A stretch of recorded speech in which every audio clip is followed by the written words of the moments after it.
శ్రీ గురుదత్త జై గురుదత్త. శ్రీ మహాగణాధిపతయే నమ. శ్రీ సరస్వత్యై నమ. శ్రీపాదవల్లభాయ నమ.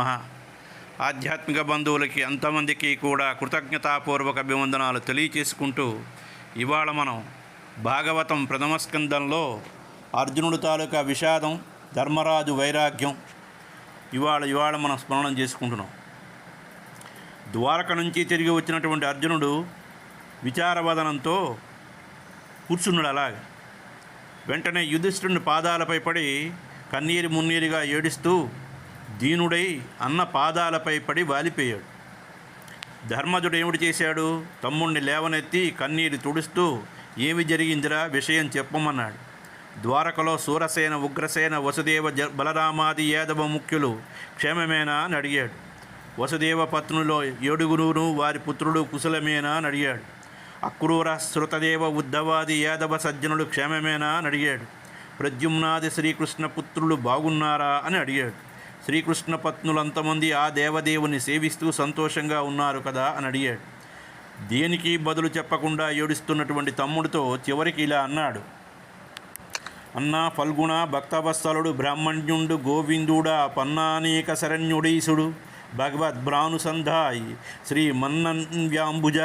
శ్రీమన్నంవ్యాంబుజ పుత్రనేత్రుడు, సుధర్మా మధ్య పీఠంబునందున్నాడా బలభద్రుడుగూడి సుఖి అయి ఉత్సాహి అయి ద్వారకన్. మరోసారి చెప్తున్నాను. అన్న ఫల్గుణ, భక్తవత్సలుడు, బ్రాహ్మణ్యుండు, గోవిందుడా, పన్నానేక శరణ్యుడీసుడు, భగవద్రానుసంధ్యాయి శ్రీమన్నవ్యాంబుజ పత్రనేత్రుడు, సుధర్మా మధ్య పీఠంబునందున్నాడా బలభద్రుడు గూడి సుఖి అయి ఉత్సాహి అయి ద్వారకన్. ఊరే అర్జున, భక్తవత్సలుడు, ఈశ్వరుడు, జగద్రక్షకుడు అయినటువంటి గోవిందుడు బలభద్రుడితో కూడి సుధర్మా సభాస్థలిలో సుఖాసీనుడై ఉన్నాడు కదూ అని అడిగిన తర్వాత జవాబు రాకపోవడం వల్ల ధర్మజుడు మళ్ళీ ఇలాగడిగాడు. ఊరే, నీ విచారానికి కారణమేమిట్రా? అవమానించబడ్డావా? చేయరానిది నేరమేమనే చేసావా అని అడిగాడు. అప్పుడు చెప్పాడు. ఓడితివో శత్రువులను, ఆడితివో సాధుదూషణాలాపంబుల్, కూడితివో పరసతులను, వీడితివో మానధనం వీరుల నడుమన్, తప్పితివో ఇచ్చెదనని చెప్పితివో కపట సాక్షి చేసిన మేలుం దప్పితివో శరణార్థును రొప్పితివో ద్విజుల పశులను రోగుల సతులన్, అడచితివో భూసురులను కుడిచితివో బాలవృద్ధ గురువులు వెలిగా విడిచితివో ఆశ్రితులను ముడిచితివో పరుల విత్తముల లోభమునన్. ఓ విజయుడా, ఏ శత్రువు చేతనైనా ఓడిపోయావా? సాధువులను దూషించావా? పరభార్యలతో కూడావా? వీరుల మధ్య మానధనాన్ని పోగొట్టుకున్నావా? ఇస్తానని చెప్పిన మాట తప్పావా? అబద్ధపు సాక్ష్యం చెప్పావా? చేసిన మేలుకు దెప్పి పొడిచావా? శరణజొచ్చిన వారిని, బ్రాహ్మణులని, పశువులని, రోగులని, స్త్రీలని తరిమేశావా? బ్రాహ్మణులను అడగొట్టావా? పిల్లలని, వృద్ధులని, గురువులని విడిచి నువ్వు ఒక్కడవే వేరుగా భోజనం చేసావా? ఆశ్రితులను ఆదుకోకుండా విడిచిపెట్టేవా? లోభముచే పరుల సొత్తును కాజేసేసేవా? నాయనా చెప్పురా, నిన్నింతగా బాధించినటువంటి విషయం ఏమిటో అని అడిగినటువంటి అగ్రజునితో విచారమైనటువంటి దుర్భరమైనటువంటి దుఃఖభారంతో కుమిలిపోతూ పెన్నిధిని కోల్పోయిన పేదవాడిలాగా దీనవదనుడై అర్జునుడు ఇలా విన్నవించాడు. ఇవన్నీ మనకు సంబంధించినవే. ఈ భాగవతంలో చెప్పినటువంటి ఇప్పుడు మనం స్మరించుకుంటున్నటువంటి ధర్మరాజు అర్జునుడు అడిగిన విషయాలన్నీ మనకు సంబంధించినవి. మన సారథి మన సచీవుడు, మన వియ్యమ్ము, మన సకుండు, మన బాంధవుడున్, మన విభుడు గురుడు దేవర మనలను దిగవాడి చనియే మనుజాదీశ. అన్న వాసుదేవుడు మనల్ని విడిచి వెళ్ళి అన్యాయం చేశాడు కదూ. అతని అనుగ్రహం చేతనే కదా మత్స్యయంత్రాన్ని కొట్టి ద్రౌపదిని మనం పొందగలిగామే. అతని చేతనే కదా ఇంద్రుడిని గెలిచి కాండభవనాన్ని దహించి మయుని చేత అద్భుతమైనటువంటి భవనాన్ని కట్టించగలిగాము. అతని దయచేతనే కదా భీమసేనుడు జరాసంధుడు వధించగలిగాడు. మనము రాజసూయాయాగాన్ని చేయగలిగాము. నిండు సభలో ద్రౌపదిని దుశ్శాసనుడు వివస్త్రం చేయబోని విఫలమయ్యాడు కదూ.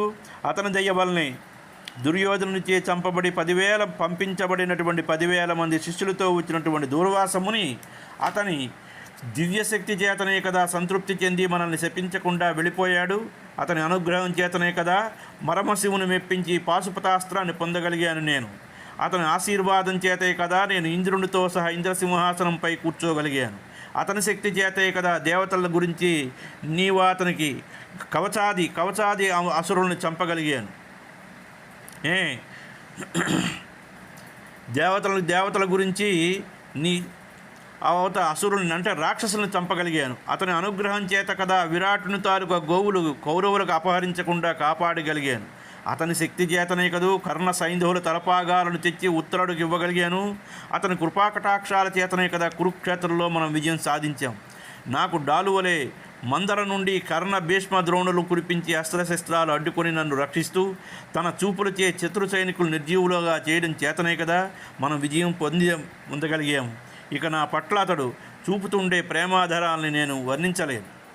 చెలికాడారమ్మని చిరునన్నొకవేళ మన్నించునొకవేళ మరిది అనుచు బంధుభావంబు పాటించునొకవేళ దాతయ్య ఒకవేళ ధనములిచ్చు మంత్రి అయ్యి ఒకవేళ మంత్రమాదేశించు బోధి అయ్యి ఒకవేళ బుద్ధి చెప్పు సారథ్యమురరించు చనువిచ్చునొకవేళ క్రీడించునొకవేళ గేలిసేయు ఒక్క శయ్యాసనంబు నుండు కన్న తండ్రినికై బడి చేసిన తప్పుగాచు హస్తముల్ పట్టి పొత్తును నారగించు మనుజవల్లభ మాధవుడ మరువరాదు.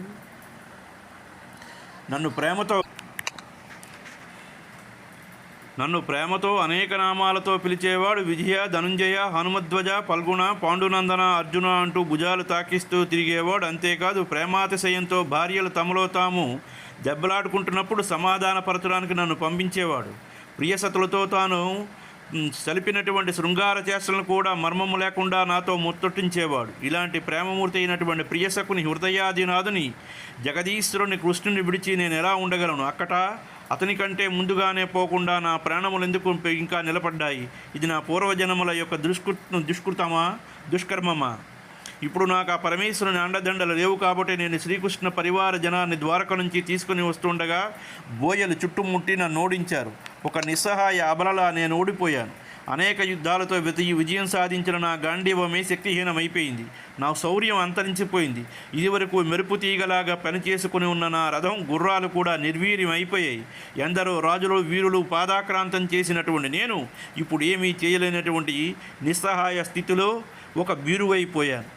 ఇప్పుడు నాకు తెలిసినది నా శక్తి, యుక్తి, శౌర్యం, బలం, విజయం సర్వస్వం ఆ శ్రీకృష్ణ పరమాత్మదే కాని నావి కావు అని అన్నా. ప్రభాసములో ద్వారకా సమీపంలో యాదవులంతమంది కూడా బల గర్భమదాంధులై తమలో తాము పోట్లాడుకుని ఏ ముగ్గురో నలుగురో తప్ప అందరూ నశించిపోయారు అని అర్జునుడు చెప్పగా అందరూ నిశ్చేష్టులై విచారంతో కుంగిపోయారు. కుంతీదేవి నిర్లిప్తమై అంత్యకాలం సమీపించినట్లు తెలుసుకుని చిత్తాన్ని శ్రీకృష్ణాయ చిత్తం చేసుకుని అర్జునుడు కురుక్షేత్రంలో భగవంతుడు చేసినటువంటి గీతాబోధనను మననం చేసుకుంటూ శాంతిని పొందాడు. వాసుదేవ పద ధ్యానాన్ని అతను మనస్సులో పరిశుద్ధమైంది. ఏ దినమున వైకుంఠుడు మీదినిపై దాల్చినట్టి మేను విడిచి నాడా దినమును అశుభ ప్రతిపాదకమగు కలియుగంబందు ప్రాప్తం భయ్యన్. శ్రీకృష్ణ పరమాత్ముడు ఏ రోజైతే అవతారాన్ని చాలించాడో ఆ దినమే అశుభ సూచకమైనటువంటి కలియుగం ఆరంభమైంది. యుధిష్ఠిరుడు పరీక్షిత్తుకి రాజ్యపట్టాభిషేకం చేసి విరాగి సర్వము విడిచిపెట్టి తమ్ముడు భార్య అనుసరించగా హిమవత్ పర్వత ప్రదేశానికి ప్రయాణమయ్యాడు. తర్వాత జ్ఞానాగ్నిచే కర్మలు భస్మమైన తర్వాత అందరూ మోక్షపదాన్ని పొందారు. విదురుడు ప్రభాస తీర్థంలో హరియందు చిత్తాన్ని నిలిపి దేహత్యాగం చేసి తన యమధర్మరాజ పదవిని పొందాడు.